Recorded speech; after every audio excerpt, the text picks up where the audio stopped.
Hello, everyone. Welcome to today's episode of Crypto My God. And goddamn it, do I have to say, oh my God, when I'm looking at today's markets because they are bad. Taking a quick look at CoinGecko here, and it's like, holy moly. Just not only a couple days ago, 3 days ago, I was talking to you about six-figure Bitcoin. Now we're down to 93,000. Ethereum down at 3,200.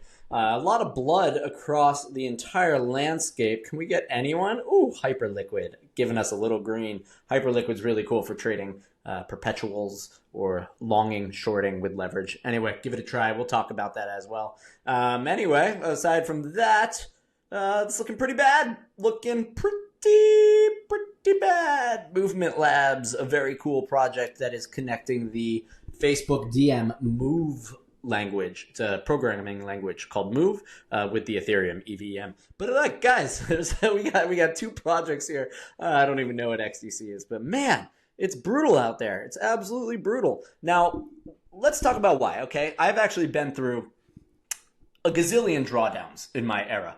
Believe it or not, I got into crypto thinking, man, this would be a cool way to get rich.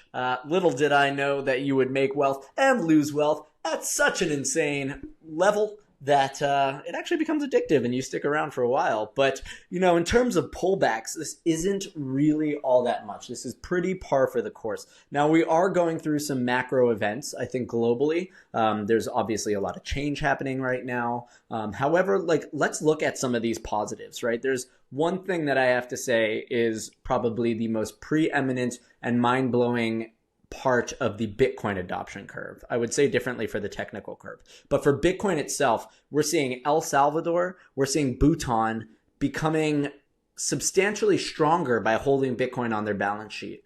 Bhutan, for example, is mining Bitcoin with latent energy from a hydroelectric dam. That Bitcoin, believe it or not, is responsible now, or it comprises about almost half of their GDP. That is insane. It's in the 40% range, so it's not really a true half. But guys, this is nuts. El Salvador, also mining through volcanic energy, is turning around and showing the world that not only are they securing their nation from a safety standpoint, which they're going to begin exporting to Latin America, but they also have this Bitcoin stash that is just mind-numbingly crazy. Now, the reason I bring that up is because recently, as of yesterday, there's been this announcement going out that the U.S. government has been given a green light to liquidate 69,000 Bitcoin. Now, is that not ironic or what, right? 69 and 420 are two magic numbers in this dumb space. But this is really just a coincidence. This all comes from the Silk Road. If anyone remembers the Silk Road, it was sort of a black market back in the day. This was when I started using Bitcoin early on.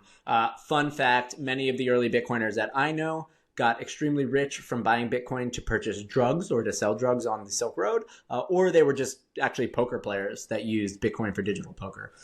So, you never know how you're going to make it, but it's some crazy stuff. Anyway, the U.S. government has been given the green light to liquidate, blah, blah, blah, blah, blah. This actually happened and was passed with approval December 30th of last year, so this is old news. It's a little curious as to why they're doing it now, but suffice it to say there is still a back and forth kind of tug of war with the current administration regarding crypto. So hopefully that's something that changes on January 20th. Again, I'm trying not to be political, but America is very much at the center of the crypto markets these days.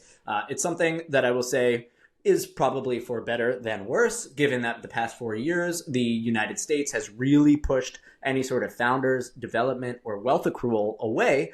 So this return to America being a bastion for cryptocurrencies, again, even in negative. But the bigger picture is if we can bring it back here, it's going to be awesome. And that actually leads me to the topic I want to discuss today, because again, the market sucks, so let's not talk about any of that. Let's talk about some of the impactful things happening in this industry. Again, I'm trying to be an educator, sort of a prosumer level in between.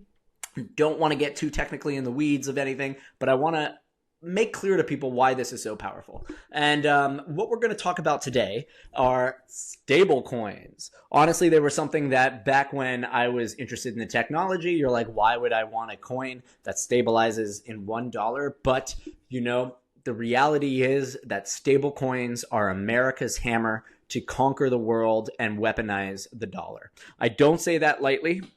We are in a very competitive landscape regarding currencies. America has had a very luxurious couple decades, given the fact that we snuck the USD in to create the petrodollar, aka all of petroleum exchange has to be settled in dollars. This has been huge. You can look up Jekyll Island and how they did it. There's some amazing podcasts around it. But it was an 11th hour edition that really secured the USD as the currency of choice globally. Now that is at risk. Obviously, there's competing assets, the yuan being the top and first and foremost. But if we want to continue the era of Pax Americana, of this great peace that we believe we have brought, stable coins are one of the most impactful things we can do to achieve that. Now, without going on too much of a rant, a stable coin is...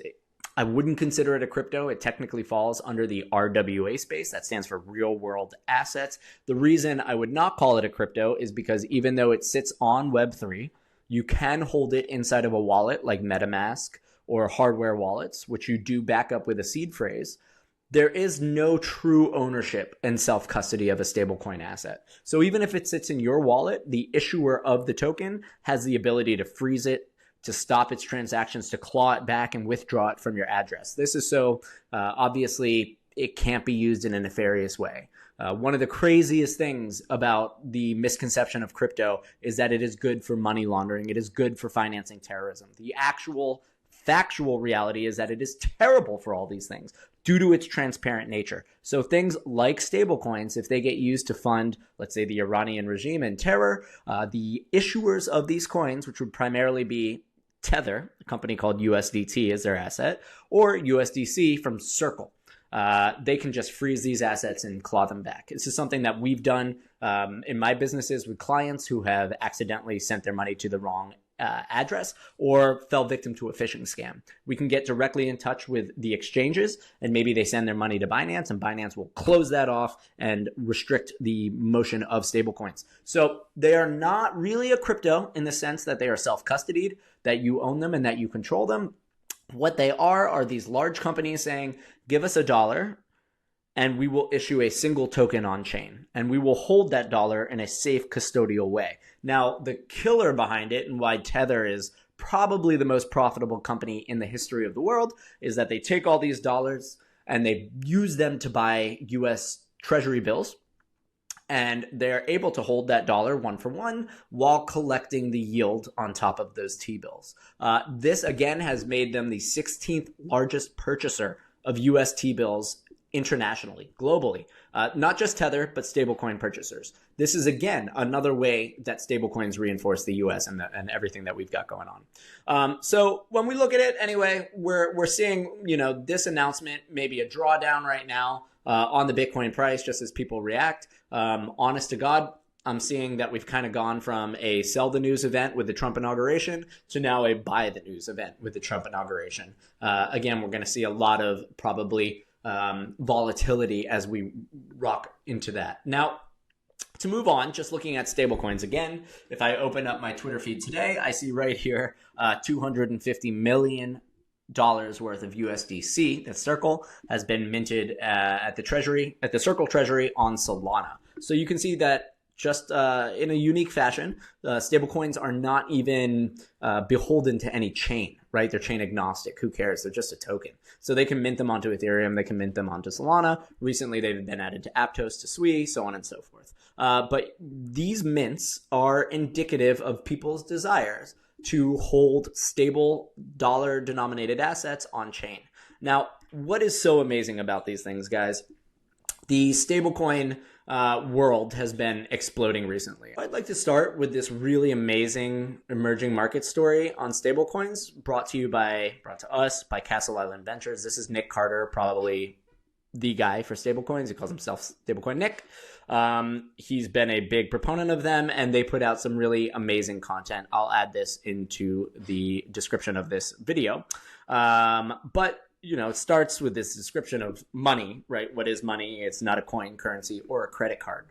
And goes on to sort of extrapolate what is money. Now, we have the ability with stablecoins to just transact all for the cost of gas fees on a network. One thing to keep in mind, you say, oh, America's already using digital money. We're all using credit cards. I swipe my credit card all over the place. That's a 2 to 3% fee that we have baked into our daily lives. We're just accepting this. Like, talk about being cucked. This is such a way to screw ourselves out of 2 to 3% of our full value.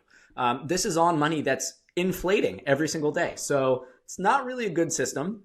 And when we look at things like Solana, we look at the Aptos and the SWI system. They're on Move. I discussed movement earlier. And even Ethereum L2s like Optimism. We're looking at fractions of a penny. And these things are only at the infancy, right? They're being optimized time and time again. So we're going to be looking at fractions of a cent in order to move however much money you want. Guys, like remittance, Western Union, how are they going to function? Like, there is no geographical boundary to the cryptocurrency space, to the internet itself. And that is one of the core concepts that we're looking to unlock, to create one world systems. In fact, once we leave Earth, these systems will be able to extrapolate beyond that. We're looking at intergalactic systems. So there's no real reason for us to stick with Visa, to stick with MasterCard, who are extracting 2 to 3% of our value daily. That's really quite insane.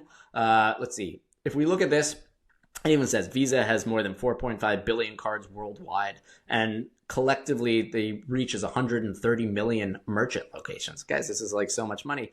Let's see. We facilitated over 296.8 billion transactions and 15.5 trillion in payment volume alone. Do the math. 2 to 3% on 15.5 trillion is a lot of fucking money, and we can break that wall. So as we go on, anyway, there's a lot of really interesting facts in here. I think if you want to dive into a ton of the meat, you can really learn a lot here. The fact of the matter is that stablecoins are becoming more prominent. Let's just look at the supply. Straightforward, very simple graph to look at. This is a variety of stable coins, and you can just see that there's a shit ton more than there used to be. They're starting out, 2018, what do we have, USDT? All right, so there's, you got a couple years of like Tether doing its thing. This was actually one of the biggest concerns in this era, was that Tether was fraudulent and that they were supporting a lot of the market, and that it would come out that they were no bueno and we would all collapse. Tether FUD is as old as time. But look at these increases, and look how much is Tether. These guys are crushing it. Again, every dollar that comes in, they put out a dollar coin. They're doing their part of the bargain, and then their profit margin is that USD T-bill. Man, nuts. So as you can see, obviously, the spike of like 2021 to 2022, massive amounts of volume entering. We, of course, have like the collapse of FTX and the sort of winter of 2023, 2024. But guys, that's not really impactful. Like, if we're talking about winter prices where asset prices go down 90% in any given like crypto winter, look at these stablecoins. And, the reality is, in a summer, a bull market, your goal is to ride those waves up and start progressively moving out into stablecoins over time. Because if you can be in something stable when all the prices collapse, you can just go and rebuy. We really want to get into the habit of inverting sort of the hype curve. When everybody else wants to buy is kind of when we want to sell. And when everybody thinks that this thing is dead, that's the perfect time to buy. So I did most of my investing recently shortly after FTX collapsed, and I have just been sitting and hanging out ever since. Now, if we look at adjusted stablecoin volume by networks, like, sure, we're seeing that networks are competing for this. This is all really interesting. One of the most exciting pieces of data here is this network Tron, generally considered to be a fraud from top to bottom. It was basically a copy paste of Ethereum back in the day, and everybody's been very suspicious about it. But it does do very cheap transaction costs at the cost of security. But again, security is not really important on stablecoins because they are custodied elsewhere. So you don't need the network to hold the security of these things. They are secure in and of their issuance format. But you can see Tron doing a ton of volume here, which is like super nuts. And everyone's like, well, what happened? And it turns out that Africa and emerging markets just love Tron, right? They can take their money, which is deflating like crazy. They can buy stablecoins. And on top of a crypto network, you can send and transact just like money, right?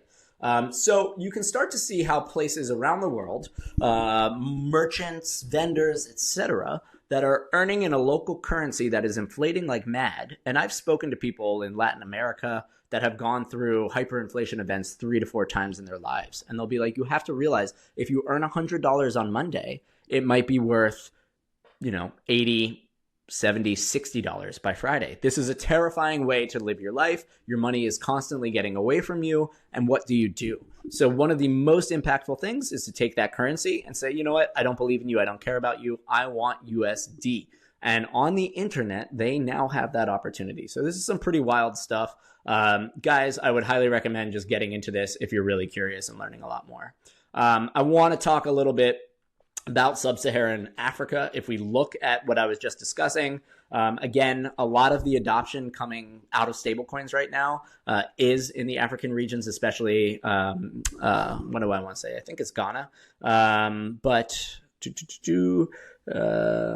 Anyway, a lot of the adoption of these things is coming from Africa. Again, they need a safe haven.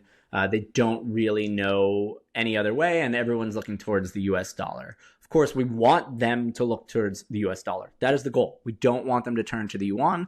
We don't want them to turn to the Russian ruble, obviously, but the dollar means that the US stays in play. Now, if we look at this, I mean, this is all over the place, right? This inflation, we're looking at 4% and we're crying a river, right? Here at the bottom, 5.44%. It goes all the way up to estimates 2023 to 2024, 18%. Guys, that's close to 20% of your value being lost day over day. Like, this is utterly nuts.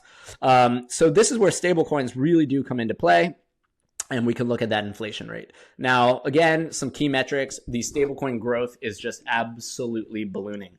And why not, right? You have dollars in your bank. What are they doing? What does a savings account do for you? Inside of a crypto economy, I can keep them fully accessible on my phone.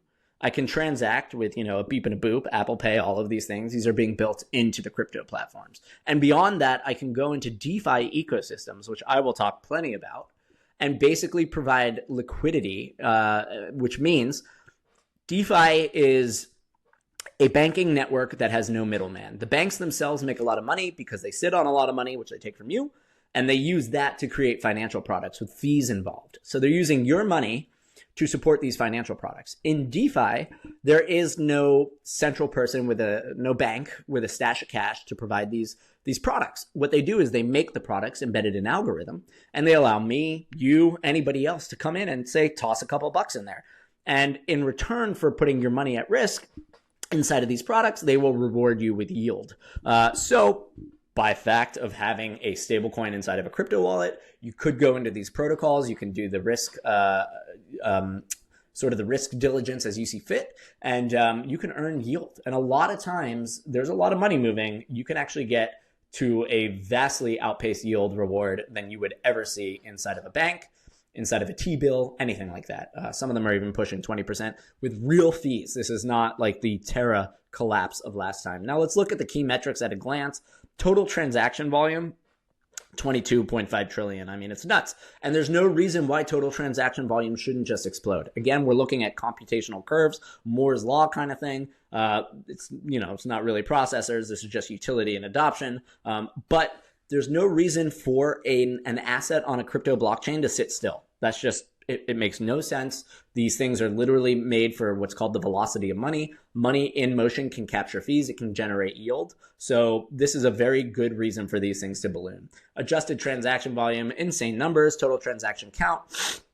And again, we're just seeing more and more protocols roll out with better utility for your stablecoin assets. So as the tech continues to evolve, there will be more and more reasons, again, for the transaction counts to increase, so on and so forth. Average supply. I mean, guys, these numbers are pretty wild. And as you can see, we're going up and to the right in terms of utility curves and adoption curves. So obviously, cross-border payments are huge. Why would you ever pay Western Union 10% to go cross borders? There's absolutely no reason. The blockchains don't care. They don't even respect your boundaries.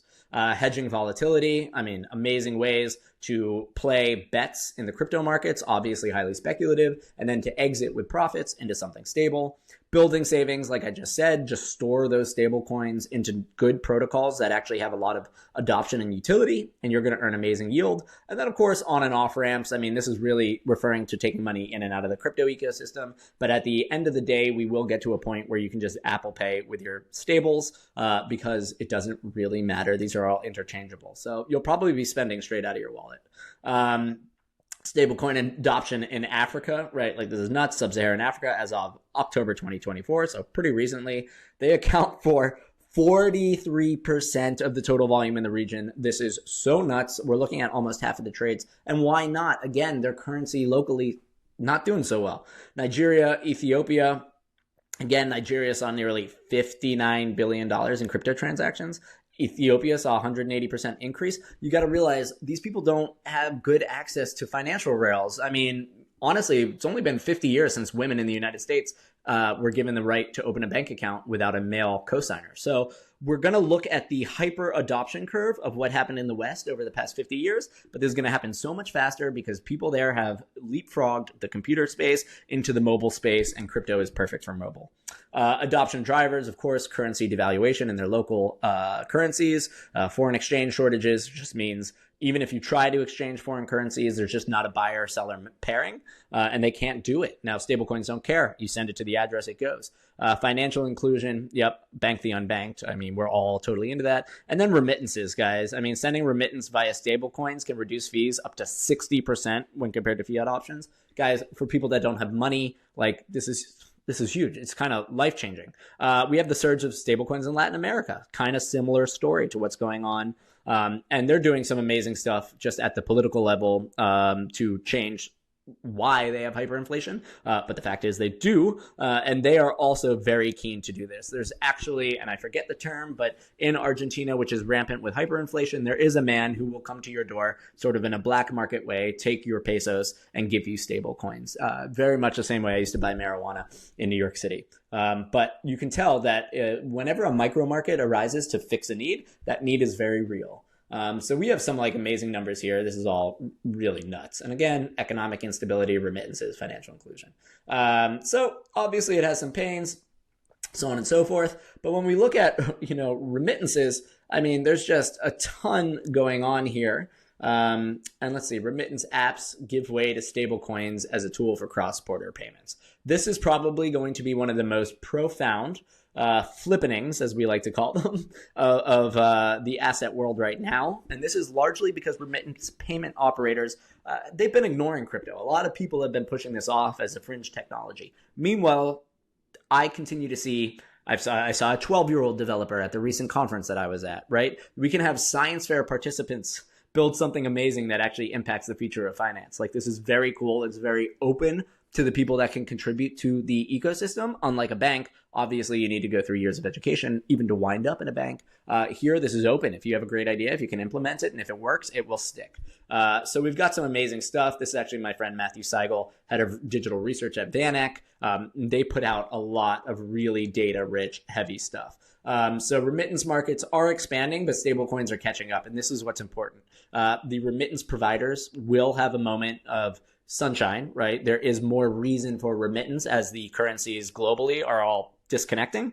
However, the stablecoins are infinitely better, infinitely cheaper, infinitely faster, and they have instant finality. That means they settle instantly. Things you can do with that are crazy. It means you can build applications where within the same block, you have an acceptance and an execution of the same money. So we can put things to work that are just wildly faster. In traditional banking, it's called T+2 settlement, which means when you put in a deposit, it takes 2 days for it to say it's settled and it can take the next action. Inside a blockchain, this can happen inside the same block. It's called atomicity. Think of it not in the atomic scale of it being small. It's that it happens at an atomic period in time, aka in the same moment, action 1 and then action 2 can play out. This is really big when you get to applications and just executabilities. So all sorts of amazing things happening here. Of course, as we go over here to Arquette's Media and look a little bit deeper, you can see count of stablecoin projects and aggregate circulating supply USD. I mean, guys, it's just like absolutely insane. So this is coming from Galaxy Digital, a really great team that's over in New York City, coming from Mike Novogratz. They trend very closely, or they follow the trends around stablecoins, and of course Alex Thorne, one of the guys there, just an amazing resource for Bitcoin knowledge. But they're looking at this and it says Yeah, you got SEC rules, whatever, pass in 2025, but he predicts the total stablecoin supply will double to exceed 400 billion in 2025. Now we're looking at exponential growth in the asset class. It's going to increase the more people realize that it is stable. That's called lindiness, right? The longer it worked without breaking, the more trust we get in it. And just as the fee savings and the growth of capital, like these are hard to ignore money speaks. So pretty amazing stuff going on here.